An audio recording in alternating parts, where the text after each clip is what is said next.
We talked about this this group of migrants, 1,200, marching to America, and the BuzzFeed reporter that's going along with them reporting on it. It's a group called, when you translate it, A World Without Borders or People Without Borders. And they're marching to the U.S. border because they want in and they want to make a statement with a reporter touting what they're doing. Welcome to the House of Sunny podcast. I'm here with Doug from The Rational Capitalist and Ashley. Hey, guys. Hello. Hi. Missed you last week. I bet you did. You're supposed to say, I missed you too. Oh, Ashley, you did say that. I did. Yeah. See, this is why I love Ashley, and I just tolerate Doug. Okay. You may have noticed that I scrapped my intro. I was getting complaints about it. Some people loved it. Some people hated it. By the way, that's Rucka Rucka Ali. He recorded that for me. It's supposed to be really irritating. It's supposed to be kind of like a fake announcer thing. It's not like... People think that it's trying to be real, but the person is so cheesy. Yeah, it's like so good, it's meta. Anyway, I feel like I'm just going to get rid of it. And Doug has a friend that is going to do a new one for me, don't you? He said he would. Supposedly. We'll see if he said he would. I just have to send him some parameters. And I'll have a nice new intro just for me. Ooh, exciting. So that video that I played at the beginning, we got these Hondurans coming. We're going to talk about that. They said it's 1,200. It's now 1,500 because Mexicans are latching themselves onto the caravan because, yeah, right? Of course. And I'm going to play the rest of this video now. Brendan, we want to get your take. This group headed to the border. We don't know when they may arrive. But as far as legality, as far as how they would be handled, some are seeking asylum. Some say they want to sneak over the border. How will the Border Patrol react to this group of 1,200 approaching the border eventually? Well, I think there's a couple things that you have to look at that are very important. First off, you have got a Mexican government entity that is assisting these individuals to come up to the United States. That's Grupo Beta. These individuals do not have passports or legal documents to be in Mexico, yet you've got a Mexican agency that's helping them get to our border. You've got Sin Fronteras, which is a quote-unquote humanitarian group that's helping them get to the border. They should be prosecuted here in the United States. So there's a lot of things that are going on. But when they come to the United States, when they cross the border illegally, the reason that they openly do it is because they know that the catch and release program continues today. When we catch them, we'll arrest them, we'll take them into custody, we'll take them back to our stations, we'll process them, and we'll set them up for deportation proceedings. But they'll never see those deportation proceedings because what happens is we'll transfer them over to the custody of the Immigration Customs Enforcement, which is ICE. They'll then process them, and they'll release them with a notice to appear in which they're supposed to present themselves before an immigration judge about 2 years from now, but they never show up for their deportation proceedings. Right? So 1,500 people invade, basically. I mean, let's be realistic. They cross our border. We can arrest them. We process them. We give them a piece of paper and say, all right, here's your court date in 2 years. Please show up. And then we release them into our country. That's what we do. Fascism. Can you believe that's what we do? I didn't even know that's what we do. And I'm thinking to myself, wow, if this is a group of jihadis from Syria, we would catch them, process them, hand them a notice, and release them? I mean, right. I don't know if that's accurate. Is that accurate? Because that just means we are wide open for... Why isn't China invading? I mean, come on, China. I thought you were smarter than that. Get your asses over here and invade us. Because we don't care. Yeah, it would be easy. Yeah. No problem. So what's the statement that they're going to make? Is that the statement that they can just come in? Oh, you want to know what they're saying? Okay, yeah, that's a very good question, Ashley. Who are these people? I mean, they're not jihadis, right? So who are they? Yeah. They're from Honduras. They're from Honduras. I happen to have their little statement. Some of them are from Honduras. Some of them. Now we've got it's a wide mix of Central Americans. And they're not jihadis. Do we want them? Who are they? I mean, the question, do we want them, implies we have the right to say no. And I'm just going to go with that because I am not... I believe in border security. I believe we have the right to not only screen these people for whether or not they're jihadis or criminals or have diseases, but we have a right to turn down the billions of poor, unwashed masses. I mean, honestly, we can't do this. That's right. Okay. So, who are these people? Well, This is- by the way, Yeah. oh, go ahead. I Go was going ahead. to talk about, this group that's backing them, that's behind all this, is this group Pueblos Sin Fronteras that he mentioned. Yeah. People Without Borders. I think they're a San Diego-based group, and they're well-funded, and this is what they do. They're essentially a left-wing Oh, they're migrant very left. labor advocacy group, Yeah. and they've organized these people to march through Mexico, and they do this all the time. I mean, Well, they and you have organize similar marches. groups who are sending boats in the Mediterranean over to Africa to pick up Africans and ship them to Italy. I mean, and I've heard those groups are funded by Soros funds and stuff. And I don't get into conspiracy theories a lot and everything, but there's obviously a well-funded, concerted effort to promote third world immigration into Western countries. And you can guess what the motive is. I mean, Right. come on, let's not be idiots. Okay, so here's their press release. This is that group. To the governments of Central America, Mexico, and the United States of America. We are a group of people from different nations, religions, genders, gender expressions, and sexual orientations, migrating and seeking refuge. We seek to become one collective, supporting each other shoulder to shoulder and demonstrating that by uniting we can abolish borders. So they're basically hard Wow. leftists. So Right. do we want more of those people in our country? I mean, they're ruining our country, the ones who are here. Absolutely. Okay, so then it says, from there we will hope for the blessing of solidarity from the Mexican people and human rights organizations, who we hope will join our struggle and assist us with the supplies and resources that they have available. We appreciate the support and collaboration of the people of Mexico and the United States. We hope to be an example of solidarity and struggle to the world. We demand of our Central American countries, blah, blah, blah, list of like an end of all this stuff. We demand of Mexico and the United States. So these are just assholes. They're not saying, will you please let us in? They're just saying, we demand Right. that they respect our rights as refugees and our right to dignified work to be able to support our families. That they open the borders to us because we are as much citizens as the people of the countries where we are and or travel. No, you're not. You're not Wow. a citizen of the United States. You're not. And you should be asking, not demanding, you assholes. Mm-hmm. Assholes. unbelievable. Just what we want. 1,500 more fucking assholes. I'm sorry. I'm like so angry about this. And part of Yeah. the reason that I'm angry about this is because I get online and there are people in my tribe, objectivists, who think that we shouldn't have a border. And immigration policy aside, like I also think it's a mess. I also think it should be easier to get here if you're worthy of being here.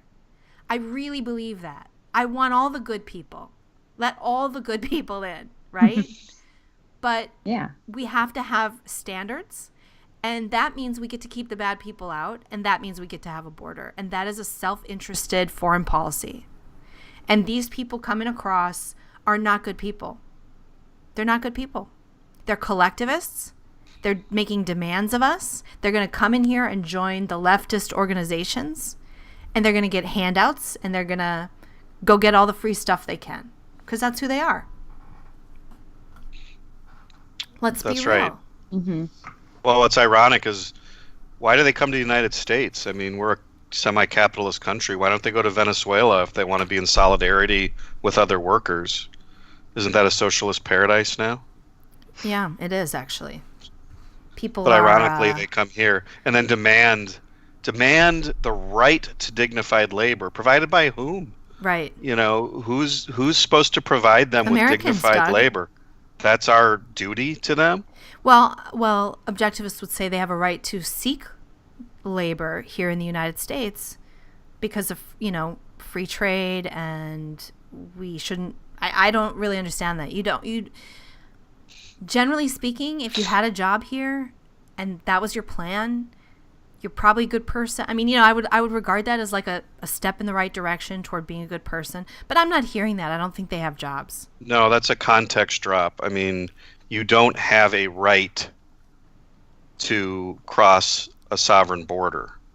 The people that own the country and that whose agents are the government have a right to defend that border and to screen anyone who's coming in order to protect the country and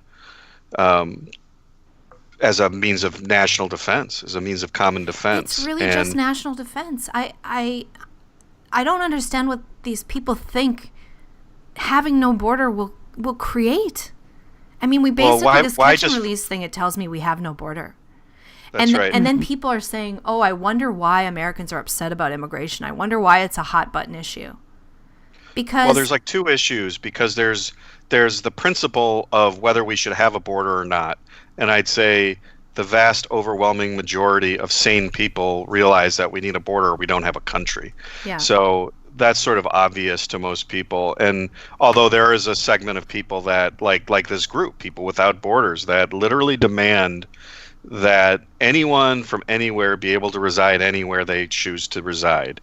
And, you know, that there's a sort of theoretical argument, but then there's the practical reality that even if you agree or sympathetic to stronger or less restrictive or more restrictive border control, you know, what is the actual system in place right now? What's actually going on? So even if you believe in it, and we just heard in that segment, there is no border. I mean, there's a process supposedly, but that process is essentially completely broken. And the Congress, which is supposed to be, you know, the federal authorities, our Congress is supposed to be passing laws and providing for this defense, and they're doing absolutely nothing. And so, I mean, I'll give credit to these people in one way. I mean, they're exposing what's really going on. And if you're an American and you think that we have a strong process, you know, to vet these people coming across, you know, obviously we're mistaken. I mean, what if this was 10,000 people? Right. What if it was 50,000 people? Well, that's what I'm saying. Who the hell knows who these people are? And anyone watching this knows that it could be. It could be tomorrow. It could be 50,000 from anywhere. I mean, honestly, and it's not even about just people who are looking for a better life or something. I mean, what if it really was an invasion? It's not like there aren't bad people in the world, like bad leaders who would try to come here and loot the United States. I mean, is that so inconceivable? No, and that's the primary function of the government, is to protect us from a foreign invasion. So, yeah, you know, it's not hyperbole to be like freaked out about that when you find out that all you got to do is walk across, and if you walk across, we'll let you go. Yeah, this catch and release is ridiculous. I'm very frustrated, too, with the fact that here we have a president who ran on very strong immigration policy and who tweets a lot about the need to do something, but, you know, and he does need Congress to act. And supposedly we have Republican majorities in the House and Senate, and supposedly, you know, a majority of states have Republican state houses and governors. And this is what we get? I think it's funny that you say he tweets a lot, because that's exactly what I was thinking. Like, he's tweeted about this and he's tweeted about DACA. And I regard that with about as much status as the other tweets, like against Amazon and like the ones that actually say things that I don't like. It's like, I regard them all pretty much the same. They're basically they're zeros to me. He tweets so much. I mean, okay, let's just see what you do, Trump. You know, I said this last week. I don't think Trump has any ability to really go after Amazon. I think he would be impeached. I don't think he could do that. He would not get away with it. What do you mean go after Amazon? In what way? You know, sick the SEC on them, or like anything, like use government power to do something to Amazon, to actually take action besides a stupid tweet.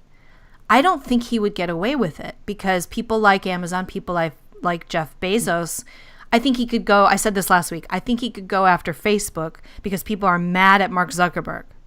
They're mad at the privacy stuff the privacy stuff. They're mad about that Trump used some data company that was able to get stuff out of there. They're mad about the $100,000 in ridiculous ads from Russia that were how you can be mad about those silly ads. Did you guys see those ads?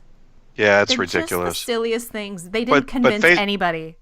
Well, Facebook also gave data to the Obama campaign. Yes, they also too. gave data to that, but nobody cared about that. My point is, of course not. The media has been all over Zuckerberg.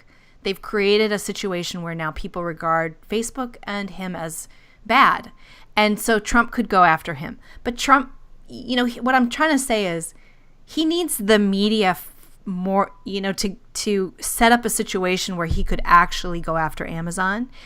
And now he could just not go after Amazon. I just don't think he'd get away with it. So he can tweet all he wants. The stock dropped, and I know that happened, but that's temporary. And you can comment on that, Doug. Like, there are people who just react to stuff, but that's not creating, or, stock market goes up and down, stocks go up and down. It's not, I don't really pay attention to that either. I don't think that's a big deal. Well, I think, I think Trump's got a great point about the post office, though. I mean, we can to the talk extent about that, but in terms of, do you feel like it's a threat to Amazon? No, I don't Trump's think. tweet. No. Right. I mean, you know what? And, I think he's right that they're using the post office, and some of these companies are, in terms of, taxpayers subsidize the post office. Right. The post office loses money. So every there's a simple solution to that. I think we all know what it is. Well, or raise rates. It's not hard. It's not just Amazon. Amazon's not the only one that has a negotiated bad deal for the post office. I heard that China has some sort of preferential treatment where we actually ship their stuff for free from China to the U.S. So if you order something on Alibaba, you can get it for free shipping because the U.S. Post Office actually covers the shipping. Nice. Wow. Well, I'm sure. But the other issue, though, is that Amazon doesn't pay any taxes. And, because when you buy something online, and I think this is a legitimate issue if I'm a bricks and mortar retailer. I mean, if, my competitor, Amazon can send, a package to someone and they don't have to pay state sales tax on it, you're at a real competitive disadvantage. And so, I think there's issues there. I think it can be looked at. I don't think it's, Amazon is one of the biggest companies in the world, and they essentially pay no taxes. Is that really fair to other companies that do pay taxes? So I think this stuff could be dealt with in a less hysterical way. I think there are real issues, and I think unfortunately the hysteria that surrounds Trump and the way he goes about drawing attention to these issues just causes everyone to. I think it's people's reaction to out. it because the tweets come and go. They wash over me like water, like the good ones and the bad ones. I don't really pay attention to them. I think they're almost worth not looking at because that's not action. That's just a tweet.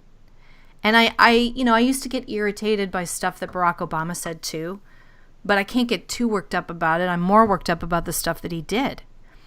Well, what do you think about this, though? I mean, because Trump needs the Congress to act. So he would probably say, well, by drawing attention to this, it gets people in an uproar, and maybe they then act with respect to pressuring their congressmen or their representatives to act in some direction. But it's kind of a reach. I mean, he's the president. Yeah, it's his not job. hard for him to just pass propose some legislation. Right, that's what which he's way too get it passed. Right, I wish he would propose more legislation. Actually, it's almost like he's an outsider. Like Yeah. he's he's not president, and he's just bitching and moaning about what's going on, like we all do. Yeah, and saying, "Someone do something." Well, you're the damn president. yeah, right. So Do something. Write a goddamn bill. go to the Congress and Write say, a "Hey, damn we bill." need to raise rates, so the Right. post office isn't insolvent, or we need to privatize it, or whatever." But I think don't just that sit there his and bitch goal about it. is not to fix the post office. His goal is to go after Jeff Bezos and Amazon. Because it's Washington Post, and they're not nice to him, and I think he really does have it in for them. But my point is, so what? He can't really do anything about it. And I don't think he really does care about the post office, because then he would just say, okay, we need to raise rates or we need to eliminate the post office. But he's not saying either one of those It's things. not a real solution. No. Do you guys watch the show called Billions on Showtime? No. No. I think it's a perfect like mapping of the psychology of the Trumps of the world, which is basically like billionaires and politicians who are just in a pissing match, who live their lives to screw the other guy, not with a view towards really serving justice. You know, they would cynically dismiss that as sort of naive and silly. It's more about, you know, their reputation, power, and it's a pissing contest, just like you said. It's a pissing contest. Like I have $1 billion. Who gives a shit? I want to embarrass this other guy. I want to ruin him or bring him down a peg. It's that kind of politics and that kind of thinking, and unfortunately, that's what we've got here. Well, what is curious, though, is why the Republicans aren't actually... I mean, it does seem to me that the Republican base, the voters, pretty much en masse want something done about immigration. That I would agree that was a really number one issue, I think, in polls. It was the number one issue for voters. It was probably the main reason Trump won, that plus his un-PC fighting style. But immigration is a big issue, and people wonder why. But like those, people who are living in the world and looking out, and maybe they're paying attention to too much news and they think that there's too much voter fraud when there isn't as much as they think or whatever. But, if you live in a city like Minneapolis and you're now living amongst 100,000 Somalis, that really has changed your town. Yeah. And, absolutely. Everywhere you go, you're facing that. Like, I didn't say this example last year or last podcast last week, but I was in the airport, and one of the things that I do is I give my daughter a bottle when we're taking off and landing, so that because she still hasn't figured out how to yawn and clear her ears, and it really helps her to do the sucking thing. And she's too old for a bottle, but whatever. I give her a bottle because it helps her. So I have to get hot water in the airport. And I go into this restaurant. I've done this for 3 years, okay? Every flight I've taken, I've done this probably, 15 times. And I go into this restaurant and I ask the bartender for hot water for my baby bottle. That's exactly how I say it. And I hand him, I have my thermos. And he says, that's going to cost you $3.41. And it was a Somali guy. What? I'm like, what? And I'm like, no, I'm not going to pay for water. Can you just give it to me? Nope, it's $3.41. I'm like, Nice. This is insane. No Minnesotan, no native Minnesotan, let alone a Californian, like the rude, nasty Californians. No native Minnesotan would charge me $3.41 for hot water for a baby bottle. Yeah. So what do? I walk up to the white guy and I say, I want hot water for my baby bottle. And he just gets it for me. Fuck you, bartender. By the way, someone sent me something, quick aside. It was funny. I don't know if you've seen this. It was, what is the most Midwestern thing you can, most Midwestern sentence you can say? And it was, oh, let me sneak right past you here and grab some of that ranch. Yeah. I thought that was a really Midwestern thing. Oh, let me sneak right past you here. Oh yeah, let me some of sneak that right ranch? past you. Yep. Oh yeah, We don't love you our know? ranch. Ranch, sneaking past. Yeah, it's great. But I do use that sneak passing. So, and I don't mean to say white. Like, it could have been a native black Minnesotan would have given me the damn water for free. It's not about skin color. I didn't mean to imply that. But I did walk up to the... Now I'm not sure. Like, who's a Somali and who's a fucking... So I'm like, white guy. I go to the white guy. And he gives this is like a real... Like, everyone's living in the real world that if you don't live... in a Washington, D.C. gated community or in Silicon Valley on a, in a $1 billion home, you're living with the consequences of immigration in terms of not only the change in culture, but more expenses, more people in waiting rooms. If you go to an emergency room or a hospital somewhere, I don't know about you guys, but half the people seem like they're not Americans. Native. Yeah, not native. Yeah, absolutely. And a lot of them use the ER because they can't turn people away by law. Right. So a lot of them use ERs as sort of like doctor's offices, Right. because they know they'll get Yeah, treated. so your wait times, now you're sick, you go to the ER, you have to wait longer. I mean, do these things matter? Yes, they matter. But here's the thing that is amazing to me, which is that I think if you get most Americans in a room, most people would say, yeah, of course we want great immigrants to come here. Fine. We all want the best people. But yeah, there's bad guys. We got to keep them out too. So let's just have a reasonable policy. Can't we just have a policy that says, let's screen people, let's streamline the process to get good people through easier, and make it harder for bad guys, blah blah blah. And can't Congress just get together and kind of just figure that out and pass it? Yeah. And because then they just passed a $1.3 trillion budget. You think we could allocate maybe, a few $1 billion to figuring that out? And yet, all there is this hysteria. Yeah. And the problem is characterized in the media and on talking head shows and the press and everything as this hysterical false alternative between absolutely racism and bigotry and this Gestapo versus people with no borders where migrants just march in. Well, but they are. I mean, it is that false alternative right now, and it seems like that anyway. We're either letting them march in and there's no checking, or we have to have a wall, I guess. I don't even know. I'm for a secure border. I don't know if that means a wall. To me, like any big infrastructure project is a boondoggle before it begins. Right. So I don't, to me, that's like, did he promise a builder that he would give him the contract for the wall? Is that why he wants a wall? I don't think a wall is maybe necessary if we had the right enforcement. And if we didn't have catch and release and we didn't have all these amnesties for these criminals, then maybe people would stop trying to come across the damn border. Yeah, and the good people would come across the normal way, because they know that and they'd be processed in a reasonable amount of time. Well, that's part of it, is having a reasonable process that people can follow. But that doesn't mean that 3 billion people can come in tomorrow. I mean, it has to be a limited amount. It has to be a policy. There has to be a wait. But right now, it's obviously ridiculous. I mean, even if you marry an American, it takes you a year to get here. It's ridiculous.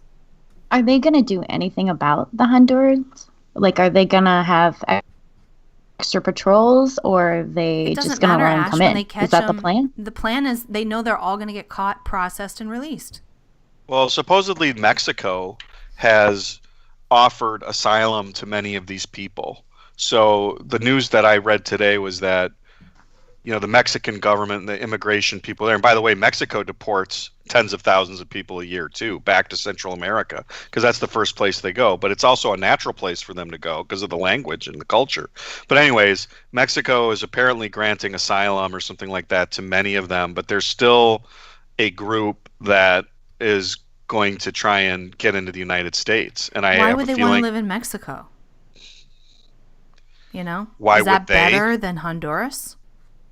Yes. Honduras is a mess. Like what happened, quick 30 seconds. In 2009, I don't know if you remember. Do you remember this guy? I think his name was Malaya, I want to say. I might be getting that wrong. But he was like a Hugo Chavez protege who basically tried to change the constitution of Honduras so that it would eliminate terms so that he could be presidente forever. Well, the Supreme Court there kicked him out. And if you notice that this group in their propaganda, this Pueblos Sin Fronteras, they're saying, well, part of the justification why these Honduran people have a right to come to the United States is the United States interfered and aided and abetted a coup. It's our fault because this guy, this Chavez stooge, wanted to be president forever, and they booted him. But of course, since that time, and we know this, in Latin America, what usually happens? There's either communism or fascism. I mean, there's usually a strongman dictator who, beats up and oppresses people, or you have a communist dictatorship that beats up and oppresses people. So usually it's a shit show.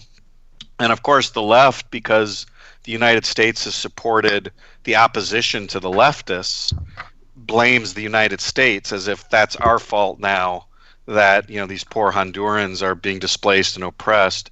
But that's their pseudo justification for why now it's our fault. Don't you know, Doug? Americans are responsible for all of the world's ills. Yes, that's it's what not we're the told. People of the country. It's all the United States. So therefore, we have to pay penance for our sins, which means we have to allow their entire population to come here. I'm not saying we've never done any damage, but whatever. I just really don't care. Okay, this is breaking, you guys. And of course, by the time this podcast is published, it's not breaking. President Donald Trump said today, that the U.S. military will be used to guard the U.S.-Mexico border. Quote, "We are going to be guarding our border with our military. That's a big step. We cannot have people flowing into our country illegally, disappearing, and by the way, never showing up for court." Good. Oh my God. Good. I think that's he was totally listening rational. to us, you guys. All right. Yeah. Did you pipe this to the bugged Oval me. Office as usual? The NSA. The NSA is listening to me and communicating to Trump. See that ironically, Facebook and Google's monitoring of all of your communications has found its way to the NSA, which actually benefited us for a change. Finally. Yeah, I don't know why, but in terms of just general policy, with the Republicans in charge, it is really sad that they can't do something about what a horrible thing it is. The whole thing needs to be overhauled. I think we can agree. And I think you're right that most Americans, and I think we could say Democrats and Republicans, if you sat them in a room, could probably agree. I don't think Republicans gave a crap about immigration too much. I mean, there was always sort of a Pat Buchanan fringe that cared about it. But generally speaking, until the last 10 years when things just have gotten really bad in their communities. And it's the crap on the ground. It's the girl getting stabbed 14 times walking home from her job at Apple through a formerly safe Minneapolis neighborhood by a Somali who didn't even take her purse, right? He just stabbed her. Right. 14 times and didn't take her purse and disappeared into the community. And he has not been caught. So, that's what people are dealing with on the ground. It's not being able to get hot water for free from an asshole at the airport. And it's not just that. I mean, if you look at statistics, too, because a lot of people say, oh, that's just one example. But the statistics are pretty clear that, this sort of like Pollyanna-ish view that all immigrants are good people that just want to come here and work hard, which is true of many of them. But the crime stats show that, illegal immigrants are more likely to commit crimes. They have higher incarceration rates, and they have higher rates of being on welfare and government assistance and so on and so forth. So, even if you think you're just cherry picking an example, that's not true. The statistics are pretty clear on that. And so in any case, it doesn't really matter. The fact is that we should have a national defense policy. Yeah. And that policy means vetting people before they come in across our border. I mean, if we care about what's going on overseas when we're bombing people, tribesmen in caves in Afghanistan under this supposed threat to America, why wouldn't we care about people coming into our border and inhabiting our towns? This is so insane to me. When we were attacked by Japan, it's not like we knew that was coming. I mean, I just don't understand why we think it's okay to just be so unsafe. And we have been invaded by ISIS and jihadis because we've been attacked by them. Starting in 2001. The people who took down the towers, I don't know how many of those, but a good portion of those were here overstaying their visas. Right. Yeah. And, the people that are upset that there's, because of some bad guys, that that means some good guys aren't going to get in. Well, that's tough. That's collateral It's just tough. damage. Yeah, I mean, You it's know, like when I you mean, when bomb you're in a a- city, you might kill an innocent person. It's the same. Yeah, it's not our duty.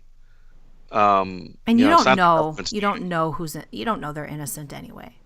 And in my view, I mean, if they're so great, they need to stay in their country and overthrow their crappy government and get themselves some freedom. That's what they need to do. Yeah, you fix your country first, Or try. and then come here. Yeah. Anyway. All right. So the other story that I wanted to cover, you guys, is that, the Tide Pod eating thing is winding down. So dumb. What these are people videotape themselves eating the Tide Pod and they put it online. Kids, these are like, it's a Tide Pod challenge. And these things kind of spread and kids do the same thing and then it's funny or whatever. And some of it's probably done in humor, but it's just, you look at that and you think we're doomed. So, but the Tide Pod thing is thankfully winding down. And the new one is that kids are snorting condoms up their nose. Have you heard about this? Right, that makes sense. I don't even get it. What? I don't. Are you serious? They put it there and they breathe in and they snort it like way up into their sinuses and ha ha ha, it's hilarious. Oh, Yeah.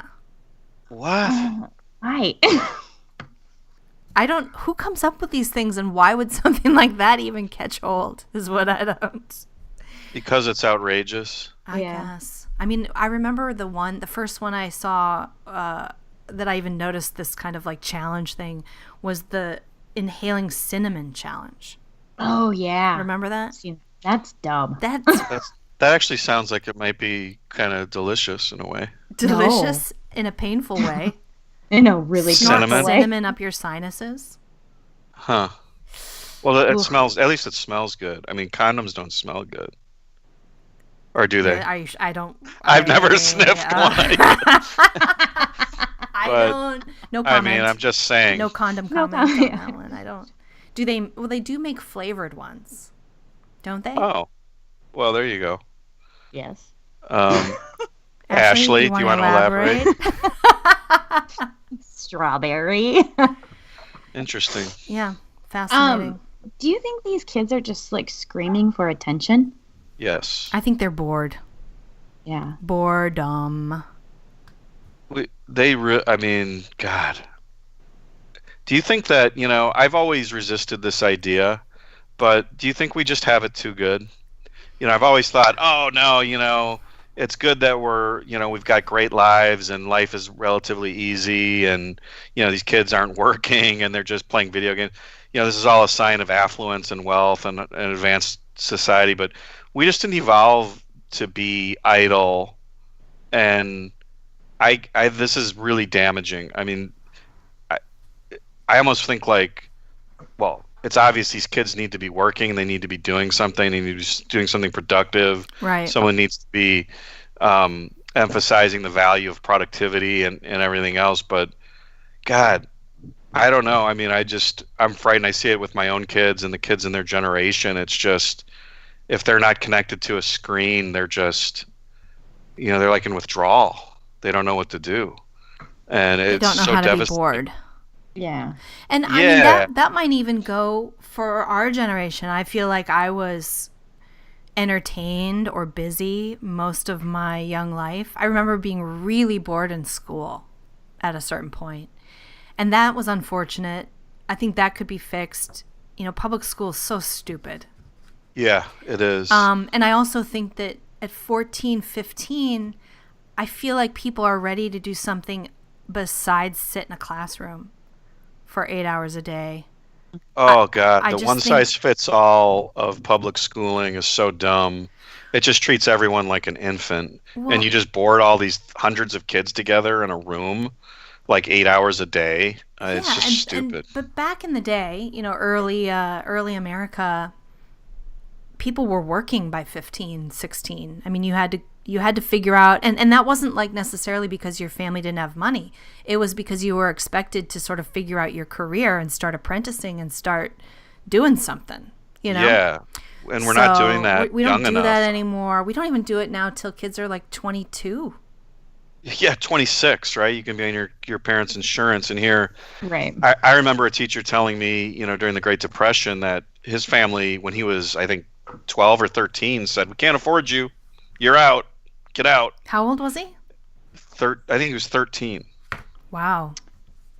And it was like, you're out on the street. My great-grandmother, they gave her up when she was like, I think like 5, because they couldn't afford her. And she was an orphan. Jeez, can you imagine giving up your and 5-year-old? Get this. They shipped her. They put her on a train by herself and shipped her across to Iowa.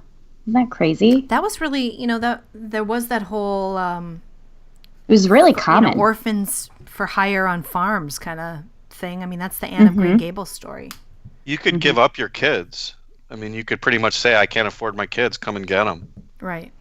Yeah. I mean, that was very common. I just, you know, whatever it is, you know, you either need to be trained somewhat philosophically to value productivity and be excited about life and the world and doing things, or you need to be forced to do it. Right. And I think that sometimes when you're forced into a situation that's very bad, you then obviously by contrast can see how much you would value education or furthering yourself in some way and being productive enough to be wealthy and have a good life and everything. And I think that's what the reality of, you know, human history is, that people have to struggle to survive.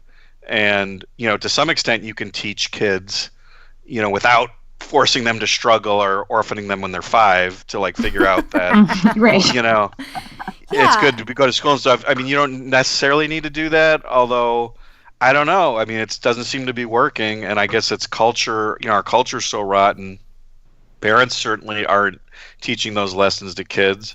So, you know, and then we're infantilizing them, you know, with the way we treat schooling and almost treat work at a young age as abuse, right? Because that's, you know, child labor. You can't do that, you know, and right. So, and the what do we do? child labor laws are like super strict. Like, I mean, you have to be 16 to unless be you, able to unless have you it. lie. Right. I started working at 14 with my social security number, and I just said I was 16. Nobody cared. Yeah, nobody checked. I don't know if it. it's gotten stricter now, where they, you know. Oh, I'm sure it has. You got to fill out a W-2 and your social security number, Right. and Yeah, I mean, had to it's do all that. You have to fill out the W-9, you mean? But I-9. it's not like the government was saying, wait a sec, she's 14. Let's send somebody down to the Dairy Queen and talk to the manager because they've employed a 14-year-old. I mean, nobody was checking. But or son, when you were enforcing. working, that was before computers, Sonny, and before electronics, I think. That's true. You were old. That's true. There were there was no internet back then. Let's put it that way. Yeah. My cash register There were filing was cabinets. not linked to the home corporate You had database. you had the push button typewriter like it was kind of like a typewriter. Totally. Push button cash But register. you know, I went to computer camp as a kid Nice. on Apple IIe's. Ooh. So Floppy disks. There were there were computers back then, but there was no internet back then. So you couldn't necessarily track all the wayward 14-year-olds who are working illegally in this country. But I mean, don't you think that getting back to these kids though, you know, these are screams and cries that we have a wasted generation of these kids that are just idly, you know, they're just idle and they're just stupid and they're crying out for attention. And the thing is kids are so awesome. You know, when you actually work with a kid who is excited, they want to do stuff. I mean, yeah, kids want to learn. They want to be kind of put to work, so to speak. Yeah, I think they do. And, you know, again, I think a lot of it's cultural values that, you know, we're just not, these kids aren't being brought up with this idea that, some of them certainly are. You know, you see kids now who are into electronics or robotics or, building things. There's a lot of great kids, but these kids that are online, like inhaling condoms. Yeah, if you're a kid inhaling a condom and making a video and putting it online, you have too much time on your hands. Yes. And you need some responsibility. If you're a parent of one of these children, you need to kick your child out of the house and put him to work. That's what I think we're saying, right, Doug? If they're 14, you say, you're out, you're on the street, because we have to force you to get some. I think that there might be value in starting some sort of like Peace Corps like program that kids could sign up for, like a 2-year deprogramming / put to work. Totally. Basically your kid will become an adult in the 2 years that it will take your kid, and we'll deprogram them of all that progressive nonsense by teaching them the Western canon. Yeah. And then we will send them to work in Honduras so they can appreciate the country and build some calluses on their hands. I love that and I don't idea. even think manual labor. It doesn't even have to be manual labor, but you read the biographies of people like Ben Franklin, who's juggling 5 careers and starting, working in a printing press, writing, doing a lending library, becoming a statesman. I mean, he did a lot of stuff. He started very young. And I think one of the sick things about public education is, and the one size fits all, some kids are ready to do stuff at 14, 15. They don't need to learn about Shakespeare. Right. Or, they just want to work and learn and apprentice and do things. Or they could get some of that before they're 14. That's the other thing. It's like kids are ready for some of this intellectual stuff that they're not getting. I mean, the classes are so stupid too. Right. They're not actually learning what they could learn. I mean, it's the same thing with even these preschoolers. And I see this with my own daughter, and she's enrolled in a school that actually does think that she's smart enough to do some things. She'll be reading at 4. Wow. Most kids aren't even taught reading until maybe 6, 7. Yeah, because that's what the government says. That's when the government says. That's when the government does it. But she's going to be reading at 4 because she can. So she will. Yeah, and we keep just getting pushed back to the lowest common denominator. It's like, well, most people don't really learn a lot until they're older. So then the kids that are awesome and that are, quick learners or want to do stuff, they have to be forced into the government education camps, in this one size fits all box.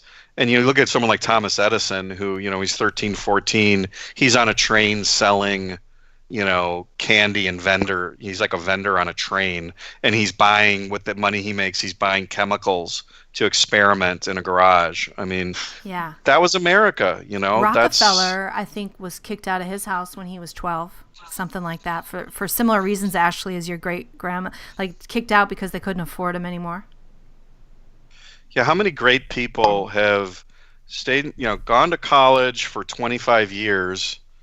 They're on their parents' insurance until they're 26, and then they go to grad school and they're 30, and then when they're 48, they finally do something great. I mean, how many stories do we have of that? So, but I just don't know that I buy that you have to suffer to be ambitious and to be not bored, and you know what I mean? Like, I agree with you that it's still kind of like maybe not. I don't know that a whole society has to be in struggle to care about freedom. I mean, if you just look at the whole history of mankind, there's been a lot of struggle and not much freedom, and not much self-responsibility and that sort of thing. There's been a lot of the other kind. It doesn't of necessarily world. Lead people to the right. Just to make people struggle in and of itself doesn't teach them the value of certain things. I think it's a combination. Yeah, and now we're not teaching the ideas, struggle and philosophy, but we also don't teach the philosophy. And I mean, kids have no clue, not even about the practical philosophy, the political philosophy. They don't even know or understand our Constitution and what freedom is, and that it's a value. They don't even get it. They want to ban hate speech. They don't care. See, when I was young and I started working, I already had good philosophy, and so I was working and struggling at shit jobs, but I realized that was my lot in life, and I needed to improve myself. If you just put someone in a struggling situation and they see other people around them that aren't struggling, the lesson they might draw is, this is unfair, this is unjust. I never regarded having to work as a teenager as being unjust. I just regarded it as... I don't know if that's a generational thing, though, because... No, I had good philosophy at a young age. I don't really know what my philosophy was when I started working, but I really liked working. I liked making money. We were kind of poor. I grew up in a poor neighborhood, single-parent household. I wanted to live in a better world. Did you ever think it was unfair? No, that not you were once. entitled to something better? No.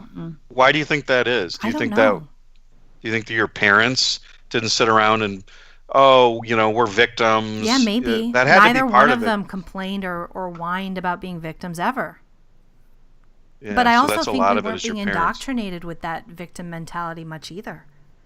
I mean, I don't think, and I grew up, like I said, in a bad neighborhood, lots of minorities, and I don't remember them being told they were victims either. Like, I don't remember that ever happening until we got older. Like, there was this, I remember the shift in the late 80s when all of a sudden we started hearing about apartheid in South Africa, and like there was like this weird intellectual movement that suddenly seeped down into what my awareness, which was kind of anti-white, and there was a lot of victim mentality stuff.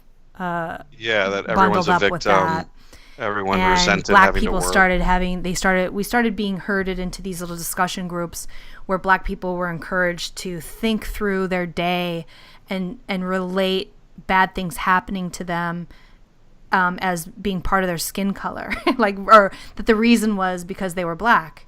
This was being encouraged. So, it's like anytime you sit people down and say, okay, brainstorm with me about times today when somebody mistreated you, and let's blame it. We're going to blame that solely on your skin color. That's the only possible explanation. And of course, I'm sitting there as a white person going, that same crap happens to me.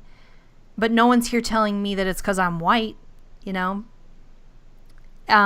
not because of my skin color or their skin color, that someone in a store mistreated them. It's probably not because of their skin color. It's probably because of their age. Age, socioeconomic status. Yeah, whatever. But they're being encouraged to brainstorm about this stuff. And then, of course, as they go through life, that becomes a mental habit. Yeah, absolutely. It's the same thing. Pay gap, men are oppressing women, white people oppressing black people. It's all a very simple way to encourage victimhood and resentment and to pathologize it. Yeah, so I feel like it started at a certain point. And all of my teachers were hippies. All of them. I was in a special program called an open school, which was kind of designed and developed and totally staffed by hippies, and yet we were not taught that victim mentality. It wasn't until high school that I remember that kind of coming in, mid to late 80s. And I don't really know if that was the cultural Marxism, the sort of critical race theory finally seeping down into like mainstream. Yeah, I think that started in big time. It started in the late 80s and the 90s. Yeah, in the 90s. I think it seeped into culture in the late 80s. Started then, and that's what I think we're dealing with now. So anyway, well, I think that's it for today, you guys. That's it for our show. We appreciate all of you listeners out there. Join our elite squad, House of Sunny Elite Squad, at patreon.com/HouseofSunny. The squad keeps growing. You get mugs, you get t-shirts, you get behind the scenes stuff that hasn't happened yet. No, you have gotten some behind the scenes stuff. I'm joking. There has been some. And we have a Facebook group. We really do need your support. And if you're enjoying the show, think about throwing us a few bucks per episode, per month over at our Patreon. And we will see you next week.